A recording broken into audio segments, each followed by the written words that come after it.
Ya, selamat sore Sobat Klik Dokter. Hari ini bertemu lagi di acara IG Live kerjasama Klik Dokter bersama Dr. Nisa Fatoni dan juga One On Co.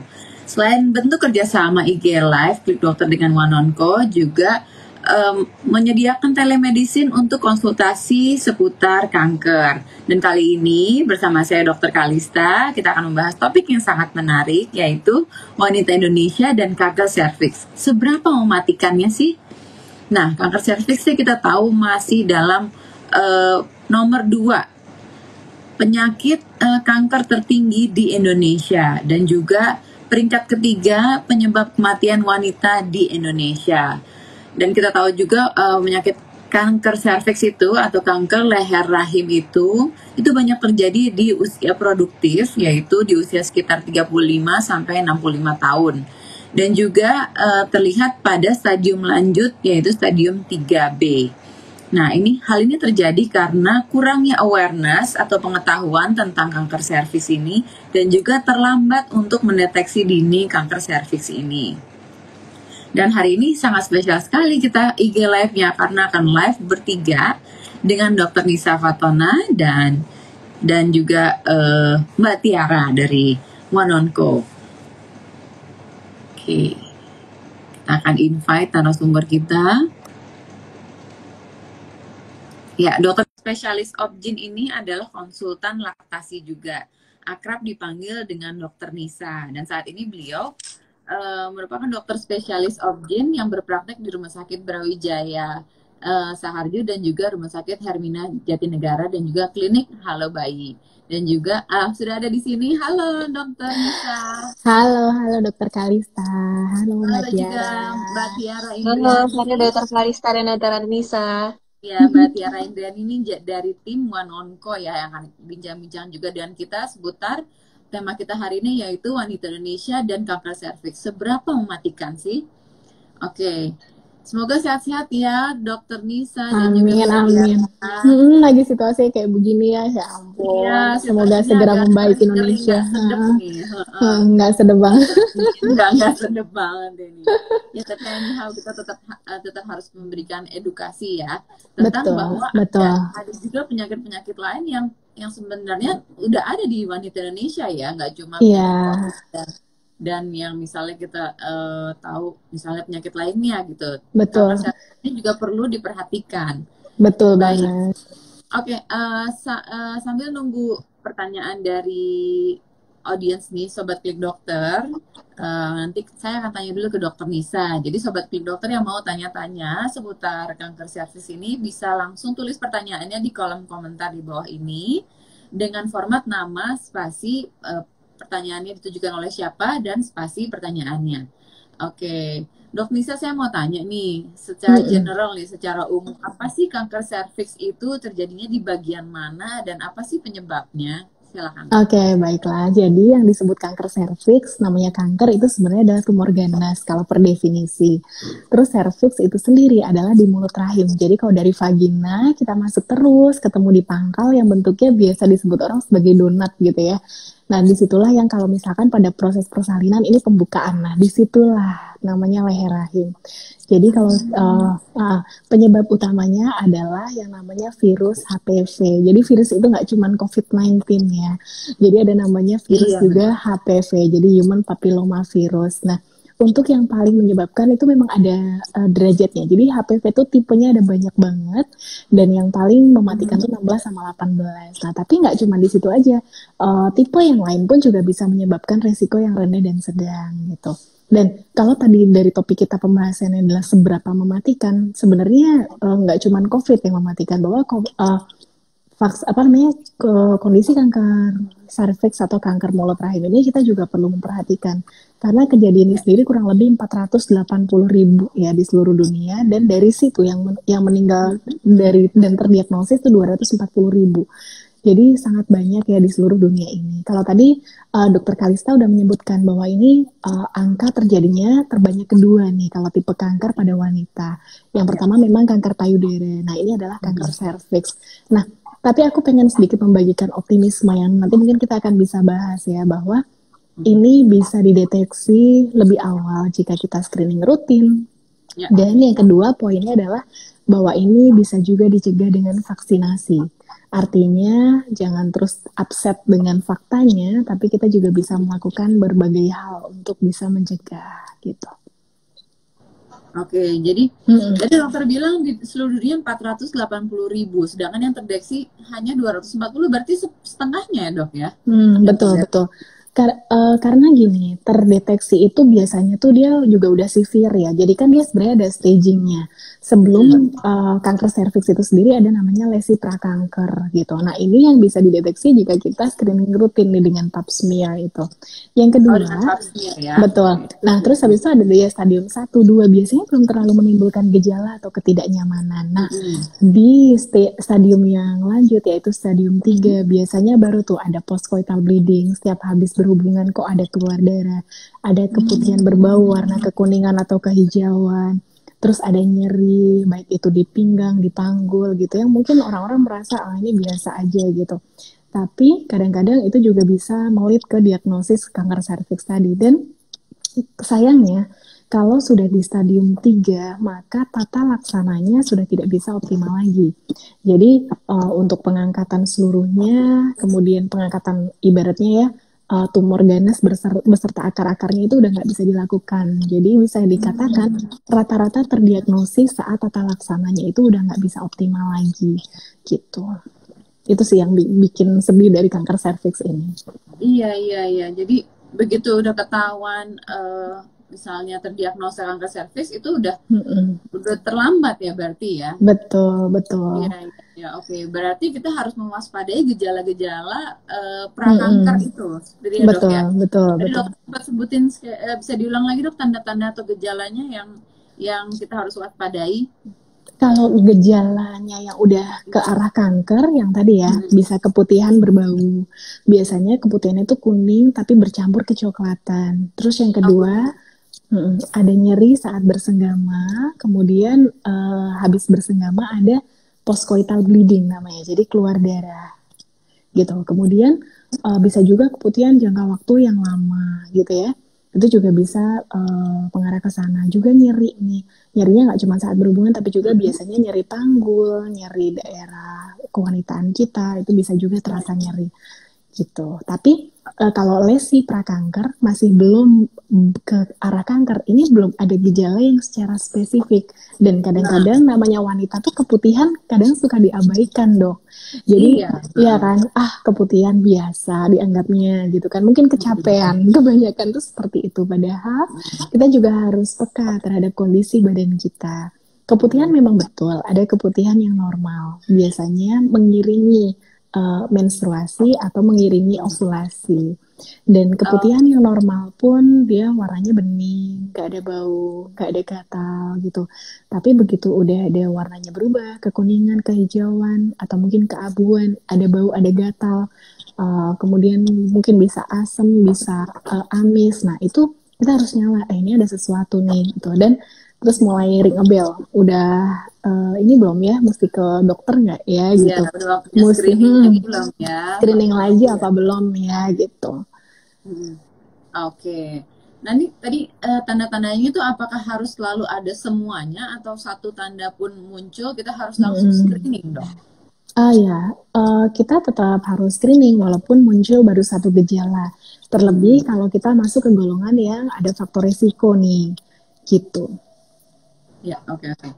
Ada nggak sih jangka waktunya untuk screening yang baik itu apakah 6 bulan sekali gitu atau 1 tahun sekali cukup atau sesuai gejala yang timbul dok?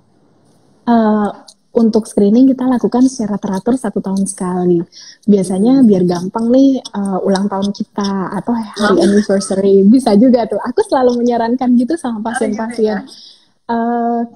Ini ya kalau ulang tahun datang ya gitu, ngapain dok gitu ya, sambil ngerayain di sini sambil kita pap smear gitu, karena itu paling gampang gitu untuk kita nginget-nginget gitu, paling keinget ya. Iya. Boleh juga ya bawa makanan ke dokter. Nah nanti sambil habis itu pap smear kita makan bareng ya dok ya. Betul. Jadi nggak deg-degan kan dok, betul.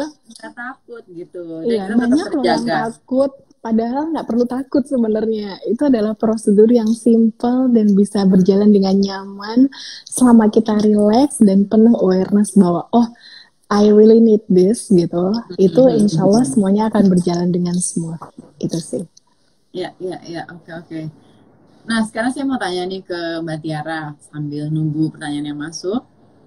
Oke, sebentar. Nah, saat ini kan kita lagi live nih pakai akunnya One ya Mbak Tiara. Nah, minggu lalu kan udah live juga nih dari IG-nya IC3 ya, Indonesian Cancer Care Community. Nah, mungkin bisa diceritain nggak sih sekilas tentang One? Iya, thank you untuk pertanyaannya dari Dokter Kalista. Sekali lagi terima kasih Dokter Nisa waktunya hari ini bisa sharing bareng-bareng ya Dok ya. Sama-sama Mbak Tiara. Oke, jadi mungkin sekaligus kenalan nih kalau diperbolehkan kepada Sobat Klik Dokter dan juga follower dari Dokter Nisa. Jadi akun One Onco ini kita buat untuk menjadi layanan konsultasi kesehatan yang mengarah ke kanker. Jadi kita berikan informasi yang anti hoax. Kita juga bekerja sama dengan IC3 sebagai community partnernya kita, dan juga kita tentunya kerjasama dengan Klik Dokter untuk bisa telemedicine. Jadi harapannya untuk masyarakat awam, caregiver, survivor ataupun warrior dari kanker itu tidak kemana-mana nih dok, nggak ujuk-ujuk ke pengobatan yang belum tentu jelas hasilnya atau ke tetangga untuk konsultasi, tapi justru One Onco dibuat untuk bisa menjadi satu wadah yang informasi terkait dengan kanker. Itu sih dokter Kalista. Iya. Jadi ini kayak one stop information portal ya, atau betul, account ya. Oncology Total Solution kalau kita info. Iya, nggak ada hoax ya, no hoax nih sekarang di sini ya. Bagus. Betul dokter. Oke. Ya, udah ada pertanyaan yang masuk. Sebentar, kita bacain dulu ya. Oke.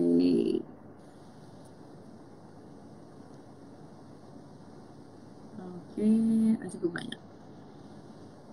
Oke, ditahan dulu pertanyaan yang masuk karena aku masih punya pertanyaan lagi nih Dok Nisa. Ayo.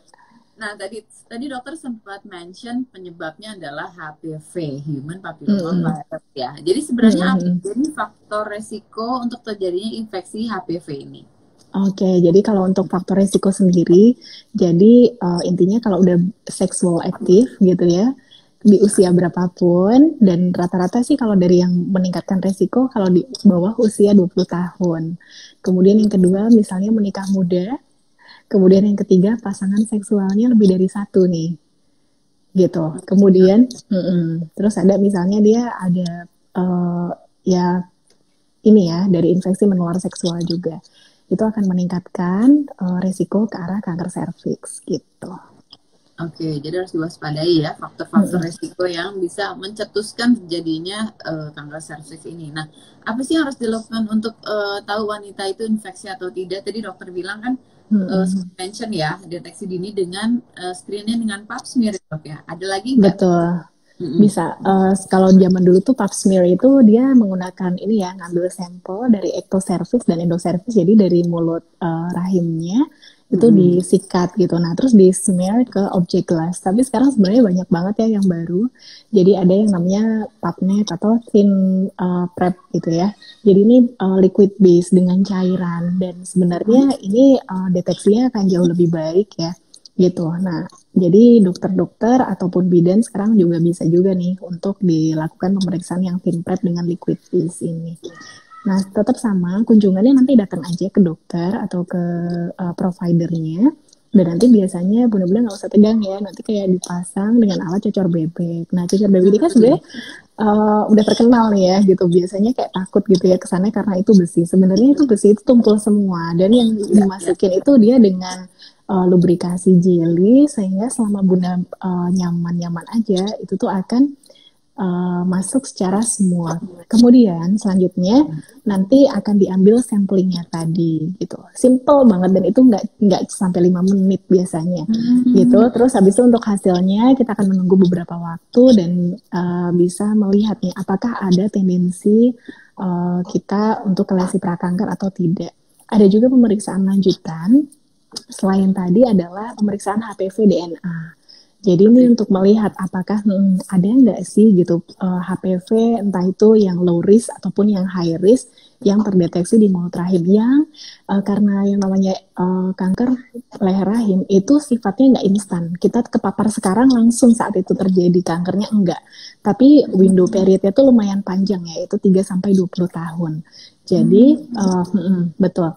Dan rata-rata tuh tidak menimbulkan gejala sampai dia jatuh ke stadium 3. Nah, inilah yang membahayakan karena biasanya diabaikan nih di stadium 1, stadium 2 masih santai. Begitu stadium 3 timbul gejalanya tinggi dan akhirnya tata laksananya nggak bisa optimal. Jadi jangan lengah, tetap 1 tahun sekali atau sesuai anjuran. Karena misalnya kita udah ketemu sesuatu yang aneh nih dari pembacaan pap smear-nya atau tadi misalnya liquid base itu, maka biasanya akan ada saran selanjutnya apakah monitoring setiap 6 bulan kah atau 3 bulan kah atau bahkan ada tata laksana tertentu yang lain. Gitu. Okay. Jadi sekarang ada pemeriksaan yang lebih cepat dan lebih akurat dan lebih nggak menyeramkan ya dok ya tadi yang betul. Dari liquid itu dan juga tadi dokter sempat mention HPV DNA itu sama juga pengambilan sampelnya juga seperti itu. Iya, jadi nanti kita juga kalau dari HPV DNA bisa dari darah juga ya, gitu. Oke, bisa dari darah ya. Oke.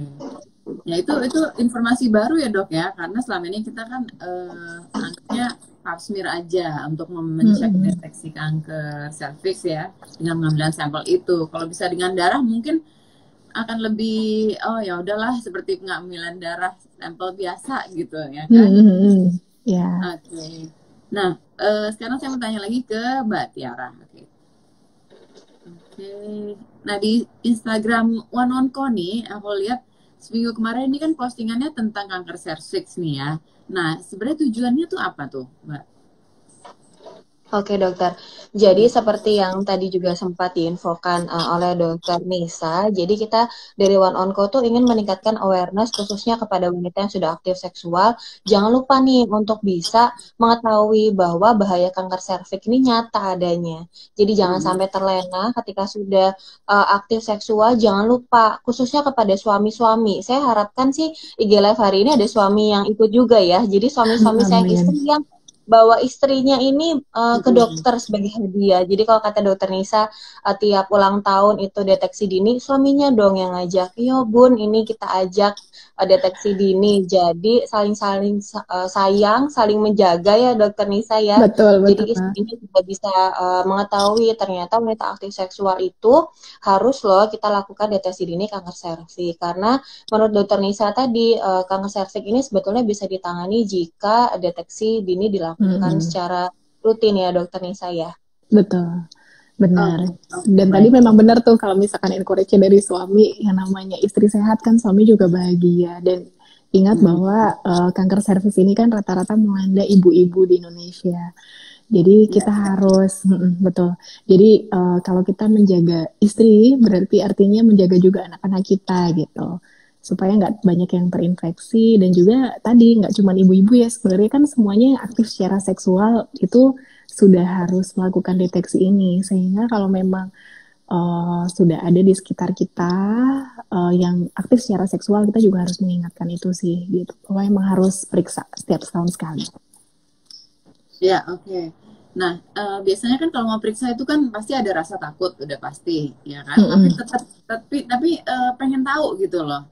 Rasa ingin tahu itu tetap ada gitu tentang kondisi kita ini. Nah, itu pasti kan jadi pertanyaan yang sering banget muncul ya Mbak Tiara di bagian Q&A maupun di bagian sharing atau di pollingnya One On Co ya Mbak.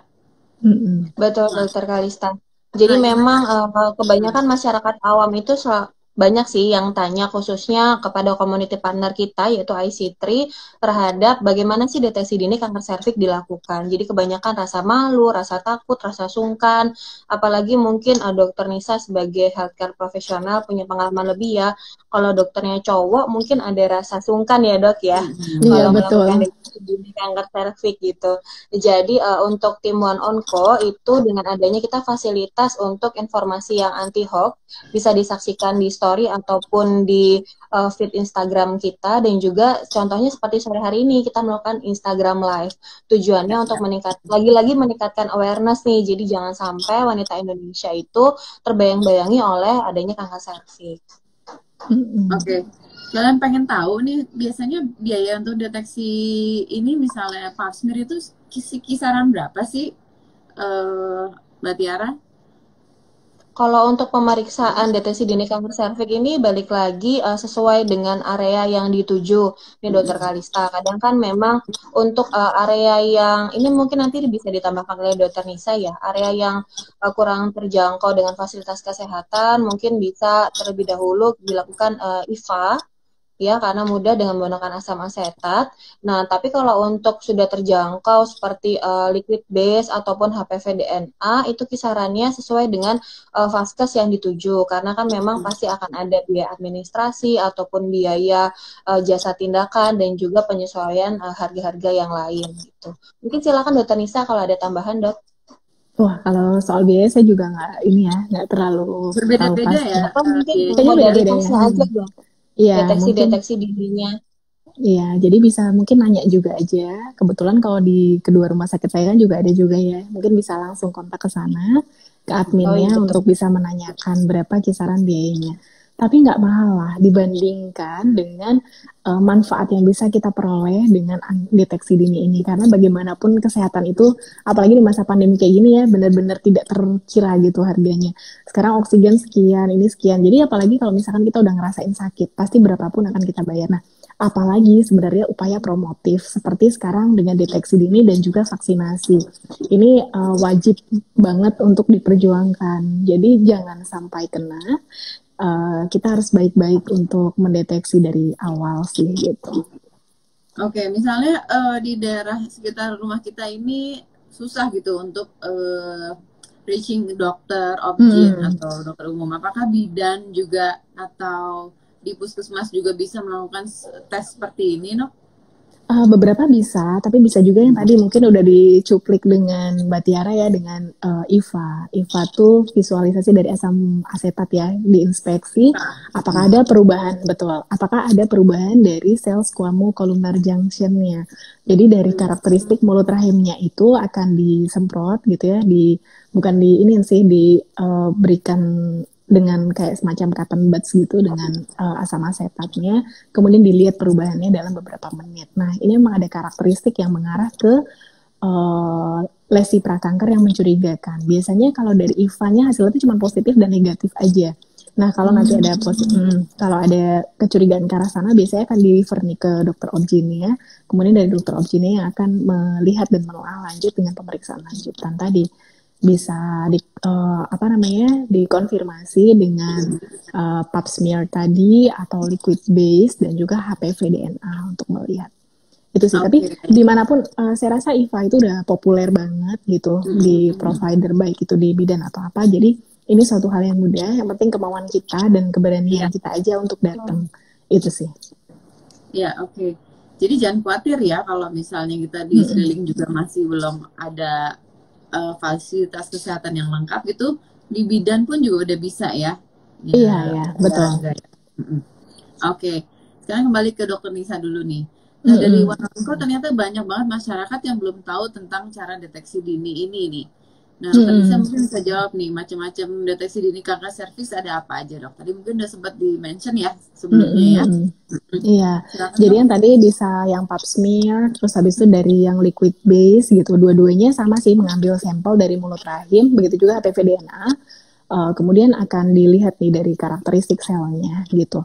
Jadi sebelum mengarah ke stadium 1, ini yang lesi prakanker, jadi dilihatnya memang dari gambaran mikroskopisnya sih gitu. Itu aja memang dari diagnostiknya gitu, kalau memang ke arah yang lesi prakanker.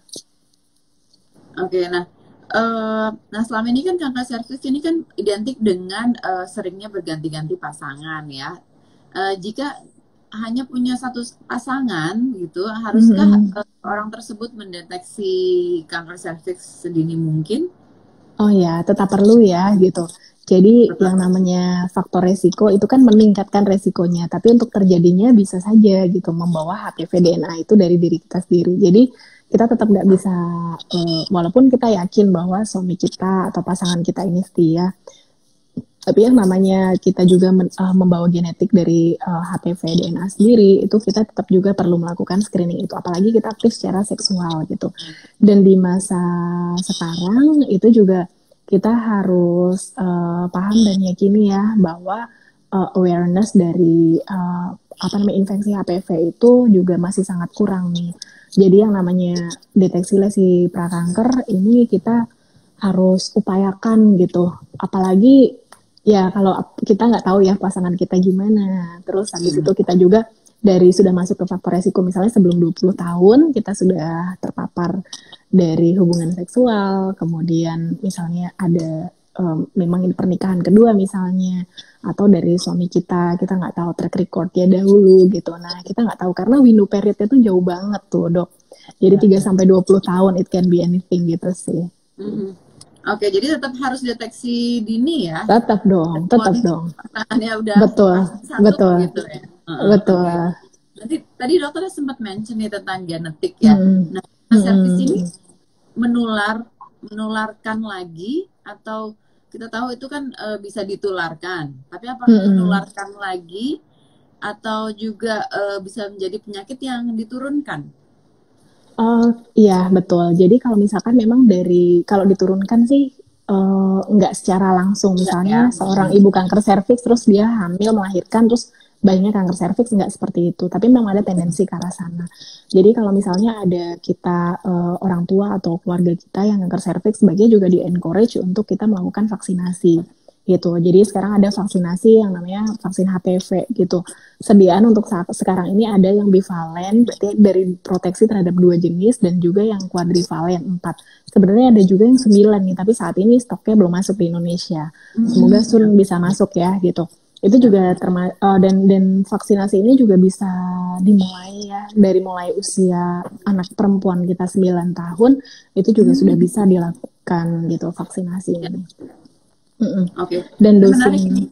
Jadi selain vaksin COVID ini kita juga harus vaksin HPV juga sebenarnya nih. Betul. Iya. Oke. Kalau nggak salah itu dua kali penyuntikan juga ya? 3 kali. Jadi sekarang ada 2 macam itu, yang bivalen itu masuknya 0, 1, 6. Jadi bulan ke-0, bulan ke-1 dan bulan ke-6. Kalau yang kuadrivalen 0, 2 dan 6. Gitu. Jadi bulan ke-0 misalnya saat ini kita vaksin tuh bulan ke-0, 2 bulan kemudian dan 4 bulan setelah yang kedua. Oke. Nah, vaksin ini kan berarti bentuk pencegahan ya dok ya, bukannya udah terdeteksi terus baru kita vaksin ya dok ya?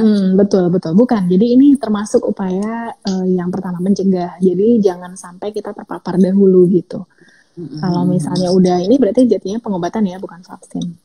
Iya, oke. Jadi selain vaksin COVID yang harus kita lakukan ya, sebagai bentuk support kita ke pemerintah, kita juga harus vaksin HPV nih para wanita Indonesia. Betul. Oke, nah sekarang aku mau tanya lagi ke Mbak Tiara. Mbak Tiara, aku lihat juga nih di IG-nya One On Co nih, kemarin nih ada tribute to Jupe, Julia Perez. Ya, dan adakah kaitannya dengan IG Live kali ini nih? Oke, Dokter Kalista, mungkin sosok Jupe itu memang ini ya berkaitan erat dengan kanker serviks. Nah, almarhumah meninggal di tanggal 10 Juni dan juga pada saat itu waktu sosok Jupe ini meninggal banyak yang langsung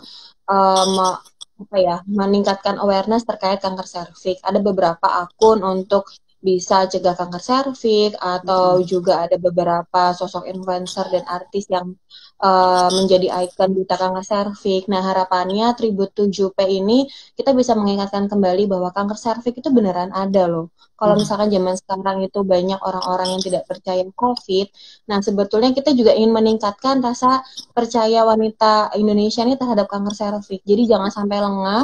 Jangan sampai amit-amit nih terjadi jupe-jupe yang lain, ibarat kata seperti itu ya dok ya. Jadi diharapkan untuk wanita yang sudah aktif seksual, silahkan sadar diri nih untuk bisa mendeteksi dini kanker serviks. Jadi segera langsung hubungi dokter terdekat atau dokter kesayangan ya. Biasanya kalau wanita tuh kan nyamannya di mana gitu ya. Langsung kunjungi dokter, konsultasikan kondisi dan juga deteksi dini, karena kanker serviks kembali lagi menjadi salah satu kanker yang bisa dicegah melalui deteksi dini yang dilakukan. Seperti itu Dokter Kalista. Baik, waduh terima kasih banget nih untuk Wanonko untuk udah ngingetin lagi seluruh wanita Indonesia untuk lebih concern lagi, memperhatikan lagi bahwa ada kanker serviks nih yang tetap harus diperhatikan ya, walaupun kita lagi dalam masa pandemi ini ya. Oke, wow. Udah banyak nih pertanyaan yang masuk nih. Seru nih, banyak yang nanya nih Dok, Mbak Tiara. Oke, kita tanya dulu pertanyaan pertama dari Fitrianisa untuk Dok Nisa.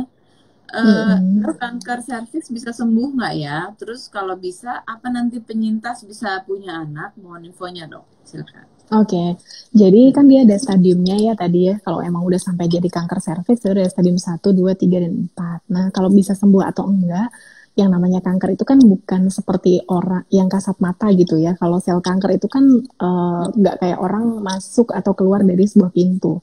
Jadi penyebarannya pun kita juga nggak tahu. Nah, kalau masih dikatakan stadium 1 dan 2, biasanya akan ditata laksana. Nah, sedihnya gitu pada stadium 2 aja biasanya kita udah harus stadium 1 akhir atau stadium 2 aja kita udah harus mengangkat seluruh rahimnya dan juga melakukan namanya radikal sampai ke serviksnya. Nah itu udah sedih banget gitu, di stadium itu pun kita upaya untuk kesembuhannya itu ke sana. Sehingga kalau misalnya udah stadium 3 kita udah nggak lagi surgery nih, tapi biasanya udah mulai yang seperti radiasi atau kemoterapi gitu, yang sifatnya udah ini ya untuk melokalisir pertumbuhan atau perkembangannya gitu. Nah tapi kalau dari si kesembuhannya sendiri gitu, namanya sel kanker tetap perlu evaluasi ketat. Setelah dinyatakan sembuh atau clear pun tetap harus perlu kontrol rutin dan teratur. Nah kemudian ya, dan kalau untuk kehamilan sendiri gitu, tentunya kehamilan dengan kanker serviks itu ya bisa gitu, tapi ya mungkin setelah hamil atau setelah melahirkan mungkin segera ditata laksana dengan paripurna gitu. Jadi mungkin juga nggak bisa terus yang dibiarkan begitu aja, tetap butuh evaluasi. Jadi pilihan yang tepat adalah jangan sampai kena, dan saat lesi prakanker kalau bisa sudah diketahui, karena tata laksananya tadi bikin kita sedih kadang-kadang kan kalau misalkan sampai kodarullah, semoga enggak ya gitu yang nonton ini gitu, semoga semuanya sehat. Tapi kalau sampai terkena bahkan di stadium 1B gitu aja biasanya tuh udah langsung rata-rata HT radikal, jadi histerektomi, pengangkatan rahim beserta bagian organ genitalia internal yang lainnya yang mungkin bisa terkena gitu. Oke, jadi kan kalau gitu berarti pada akhirnya akan tidak bisa hamil ya Dok ya, kalau misalnya. Iya, betul. Kalau sudah diangkat ya nggak bisa, betul. Oke, semoga sudah terjawab pertanyaannya Fitri. Kita lanjut pertanyaan berikutnya. Irma Ryan Kaila.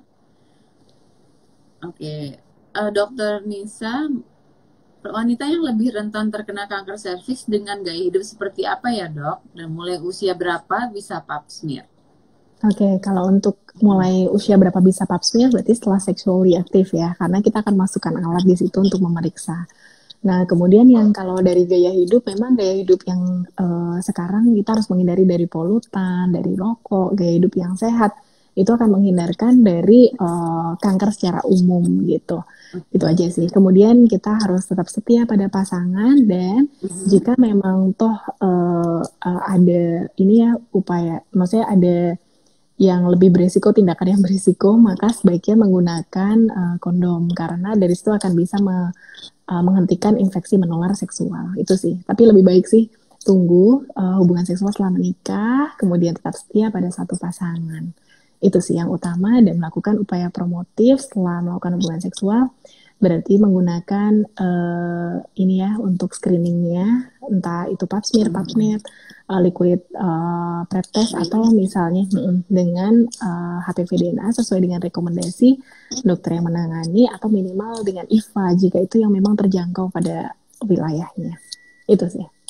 Baik, terima kasih dok jawabannya. Semoga sudah terjawab ya, Irma. Kita lanjut lagi, @laraskus. Dokter, cara membedakan postcoital bleeding yang merujuk pada kanker serviks dengan bleeding yang biasa gimana ya dok?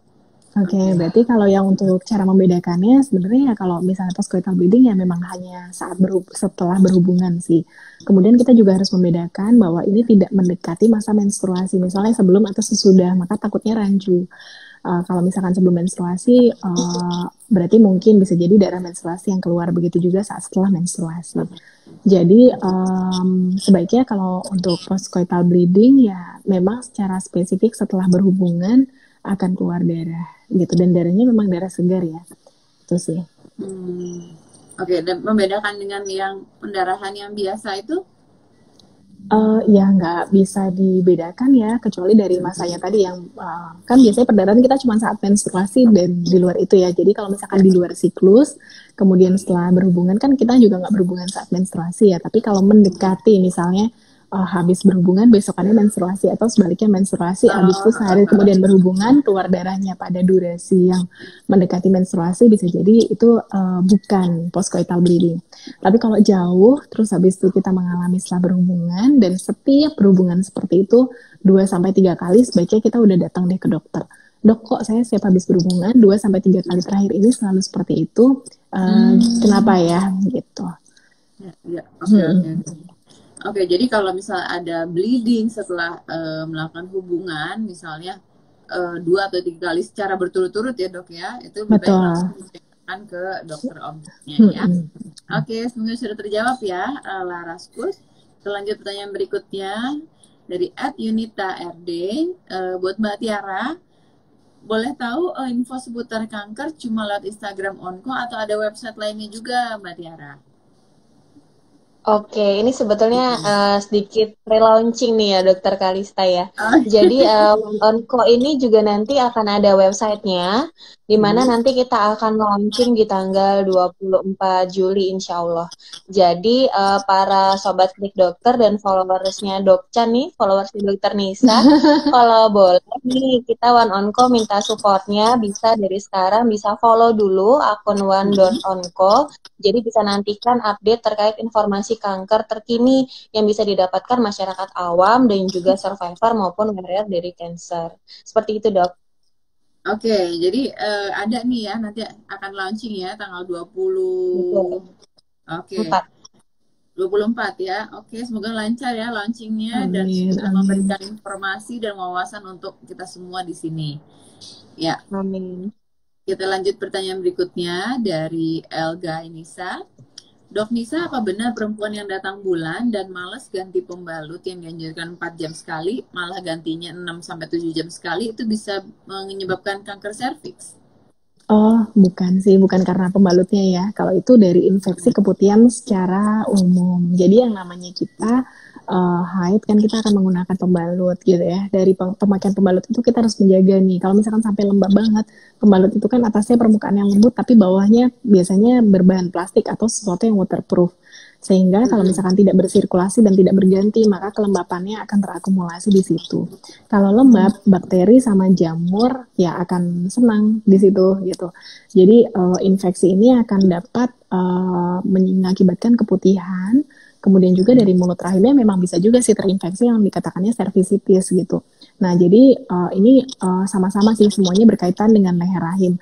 Tapi kalau dari pencetus kanker leher rahim sendiri memang spesifik dari HPV atau human papilloma virus. Tapi kalau misalkan dari kelembapan itu juga it's not nice juga gitu untuk kesehatan dari mulut rahim dan juga daerah kewanitaan kita secara umum gitu. Oke, jadi secara nggak langsung memang nggak bisa menyebabkan kanker serviks ya, tapi bisa mempengaruhi kelembapan di area daerah, betul.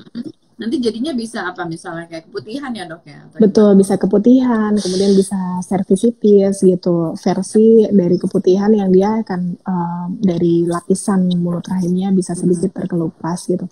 Kemudian keputihan juga nggak bisa disepelein ini, terutama juga pada kehamilan misalnya, karena kalau misalkan pada hamil keputihan, dia juga bisa tuh terjadi namanya infeksi asenden, sehingga dia akan menggerogoti lapisan pelindung dari si amniotic fluid atau ketuban dan bisa bikin ketuban pecah dini di situ. Jadi kalau ketuban pecah dini bisa men-trigger juga ke arah persalinan prematur kan gitu. Jadi di masa apapun kalau ada keputihan dan keputihannya dirasa ini nggak normal, jadi bukan bening, bukan sedikit, tidak mengiringi ovulasi atau menstruasi, terus disertai keluhan tambahan seperti berbau atau gatal gitu. Ini sebaiknya sih datang aja biar nanti di-assess, dilihat karena bisa diobati tuh kalau keputihan gitu. Nggak apa-apa nih, walaupun dalam keadaan masih menstruasi nggak apa-apa. Oh nggak apa-apa, saat menstruasi pun kalau menstruasi agak kita susah membedakan ya, mungkin kita mesti sering berganti aja. Kemudian kita juga bisa menggunakan misalnya pembersih kewanitaan, tapi nggak boleh juga yang terus-menerus. Jadi kita pakai di saat kita membutuhkan dan yang pH-nya memang sesuai dengan daerah kewanitaan kita. Biasanya berbahan dasarnya lactobacillus gitu ya. Nah, tapi kalau misalkan terus kalau keputihan kan lebih gampang mengamatinya sebenarnya di luar masa menstruasi gitu. Nah, masa menstruasi di luar masa menstruasi juga kita nggak boleh tuh pakai seperti panty liners terus atau pembalut terus gitu. Katanya untuk kenyamanan, tapi kalau misalkan nggak bersirkulasi dengan baik justru akan mengganggu keseimbangan asam basa di daerah kewanitaan kita tadi. Oke. Jadi panty liners tuh nggak boleh dipakai terus menerus ya. Jadi kalau misalnya ada kebutuhan aja lah ya, misalnya setelah menstruasi kan masih ada sisa flek-fleknya seperti itu.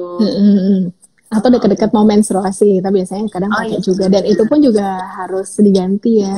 Jadi kalau udah ngerasa lembab atau misalnya dirasa udah beberapa jam, betul, atau udah memang kita lembab, habis berkeringat, habis misalnya aktivitas olahraga gitu, sebaiknya juga diganti secara rutin dan teratur.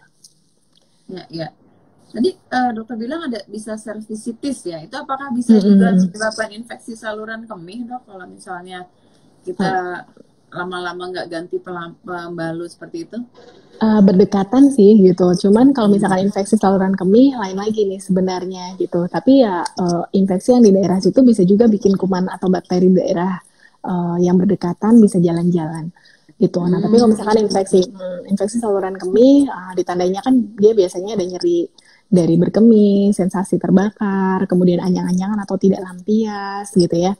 Kemudian baiknya sih jangan lupa juga perhatikan asupan cairan dan minumnya. Itu sih kalau dari infeksi saluran kemih. Tapi memang kedua-duanya, baik infeksi saluran kemih ataupun keputihan itu bisa jadi musuh dari kehamilan, juga bisa bikin ketuban pecah dini dan persalinan prematur sih. Jadi tetap harus aware juga. Betul. Oke, jadi akibat bakteri yang jalan-jalan tuh ya bisa kemana-mana jadi ascendant ya, naik ke atas. Bakteri ya. Oke, udah kita lanjut ya, kita pertanyaan berikutnya @maya_id ya. Dok mau tanya untuk tes tersebut yang kita sudah bahas tadi ya, apakah bisa menggunakan BPJS? Kalau bisa menggunakan BPJS, rasanya ada ya, tapi saya kurang tahu deh yang tes mana, yang pap smear mungkin ya. Dan jangan lupa ada kayaknya ya pap smear, tapi kalau yang liquid base sama ini saya kurang tahu pasti sih gitu. Kemudian jangan lupa juga ada beberapa syarat kalau memang bunda-bunda di sini pengen melakukan tes pap smear. Sebaiknya itu tidak di saat menstruasi, jadi minimal itu 1 minggu setelah selesai menstruasi. Kemudian yang kedua, tidak berhubungan 3 kali 24 jam. Yang ketiga, tidak sedang dalam pengobatan antibiotik dan juga tidak sedang menggunakan pembersih vagina. Itu sih. Oke, jadi biar hasilnya lebih. Betul. Betul. Oke.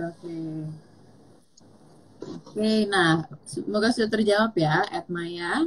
Jadi mungkin yang bisa dipakai BPJS itu mungkin yang pap smear-nya ya, kemungkinan. Iya, betul. Kapasitas kesehatannya ya. Betul. Oke.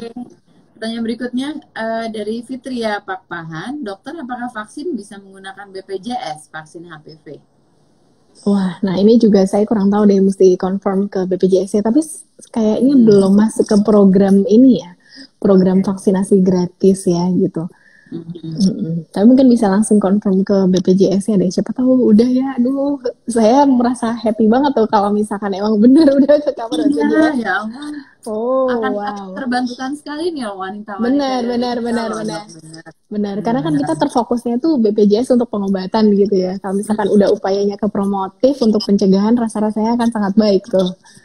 Iya, oke. Ya. Hmm. Ya, kita lanjut pertanyaan berikutnya dari Gracia dan Narti. Dokter Nisa, apakah sudah terlambat jika vaksin HPV untuk wanita menopause atau pramenopause? Oh, sebenarnya sih nggak ada kata terlambat ya. Tapi memang kalau misalkan kita lihat dari efektivitasnya lebih bagus tuh di bawah 27 tahun tuh. Jadi kalau memang betul. Jadi sebaiknya ini kan ada beberapa panduan ya. Kalau misalkan usia 10 sampai 55 tahun, kemudian kalau IDAI di atas 9-10 tahun, terus yang kalau dari PAPDI 12 sampai 55 tahun. Jadi memang kalau kita lebih dini memberikannya, proteksinya kan lebih tinggi gitu. Tapi bukan berarti tidak bisa diberikan pada wanita yang menopause gitu. Iya, misalnya para orang tua kita nih, misalnya udah usia 65 tahun ke atas nih, apa masih boleh gitu disarankan untuk vaksin HPV, Dok? Boleh, tapi yang disarankan misalnya misalnya ada pilihan nih gitu, kita untuk memberikan vaksinasi mungkin lebih ke anak perempuan kita daripada ke yang sudah menopause. Tapi bukan berarti nggak bisa ya, kalau misalkan bisanya bisa aja, silahkan untuk tetap diberikan di usia berapapun nggak ada masalah. Tapi tentunya efektivitasnya itu akan lebih menurun ya seiring dengan penambahan usia. Jadi kalau misalkan di bawah 27 tahun masih di sekitar 90 sekian persen, tapi kalau misalkan udah semakin meningkat usianya, di atas 35 kalau nggak salah udah sekitar 60 sampai 70 gitu. Oke. Jadi paling baik itu sebelum usia 27 tahun ya. Betul. Wah, ini benar-benar kita benar-benar banyak insight dan informasi yang belum pernah saya dengar nih sebenarnya ya tentang dan vaksinnya dan pemeriksaannya ini. Waduh, di sini nih kita pasti harus follow One On Co nih untuk dapat update informasi yang terbaru. Iya. Betul, Dok. Thank you nih endorse-nya Dokter Kalista. Ya benar. Soalnya selama ini kita tahu informasi tentang kanker serviks tuh itu aja gitu loh. Ya kan? Jadinya maksudnya kayaknya sekarang harus diupdate gitu informasi ya tentang kanker serviks ini. Jadi Sobat Klik Dokter jangan lupa follow One On Co ya dan juga IG-nya Dokter Nisa pastinya dan juga Klik Dokter jangan lupa. Oke, udah kita lanjut ya, masih ada pertanyaan lagi dari @Ayu Wulan. Dok, pada wanita hamil bolehkah melakukan pap smear? Oke. Silakan, Dok. Untuk pap smear sebaiknya ditunda dulu ya setelah pas kamu melahirkan gitu. Iya. Jadi kalau untuk hamil nanti ditunda dulu aja sih. Oke, ditunda dulu ya. Ayu. Lebih baik fokus ke kehamilannya dulu. Lagi pandemi seperti sekarang ini. Oke, kita lanjut pertanyaan berikutnya dari @Ina Syaksari. Lebih efektif yang mana, Dok? Bivalen atau kuadrivalen? Bedanya apa selain jarak waktu vaksinasinya? Selain jaraknya tentunya tipe HPV yang yang diproteksi dari si vaksinasinya itu. Jadi kalau bivalen artinya dua macam. Kalau misalkan yang kuadrivalen selain untuk pencegahan kanker serviks bisa juga untuk mencegah kondiloma acuminata. Gitu. Jadi kondiloma acuminata itu juga salah satu infeksi HPV juga gitu. Jadi kayak mungkin bisa googling ya penampakannya gitu kayak kayak bunga kol gitu ininya. Jadi itu juga bisa dicegah dengan pemberian vaksinasi ini. Jadi kalau yang untuk quadrivalen memang fungsinya double function gitu ya. Kalau yang 9 valen juga bisa lebih banyak lagi karena 9 tipe HPV. Tapi belum masuk nih. Oke, jadi sekarang yang sudah beredar di klinik-klinik itu bivalen dan quadrivalen ya? Betul. Oke, semoga sudah terjawab ya, Ines, pertanyaannya. Oke, wah nggak terasa banget nih, udah hampir 1 jam nih kita ngobrol-ngobrol tentang kanker serviks ini ya. Seru ya, Dok ya, jadi waktunya nggak terasa ya, Dok. Iya, kayaknya merasa terupdate saya sore hari ini nih. Aduh, thank you banget nih Mbak Tiara dan juga Dok Nisa. Tapi sebelum kita akhirin IG Live kali ini, kita mau mendengarkan dulu nih closing statement dari Dr. Nisa dan juga Mbak Tiara. Saya persilahkan Dokter Nisa terlebih dahulu. Baik, Bunda-Bunda, jadi yang namanya kanker serviks, dia ini kita memang sadarnya itu biasanya terlambat. Jadi jangan sampai Bunda-Bunda di sini menyadari itu terlambat. Lebih baik kita deteksi sejak awal dan melakukan pemeriksaan secara teratur. Nggak perlu sering-sering kok, cukup 1 tahun sekali kita melakukan upaya deteksi ini. Dan sekarang ini caranya sangat mudah dan juga relatif lebih cepat. Cukup datang, nanti dokter akan memeriksa dari inspeksi, kemudian kita akan dilakukan juga pemeriksaan dari cairan, kemudian akan dideteksi dari mikroskop. As simple as that, dan ini manfaatnya sangat besar karena yang namanya lesi prakanker itu belum kanker. Jadi dengan mendeteksi lebih cepat, biasanya tata laksana yang bisa dilakukan oleh dokternya jauh lebih baik, sehingga tidak berakibat kanker serviks ini menjalar dan dalam stadium yang lebih memberat lagi. Karena tentunya tata laksananya akan jauh lebih rumit dan susah.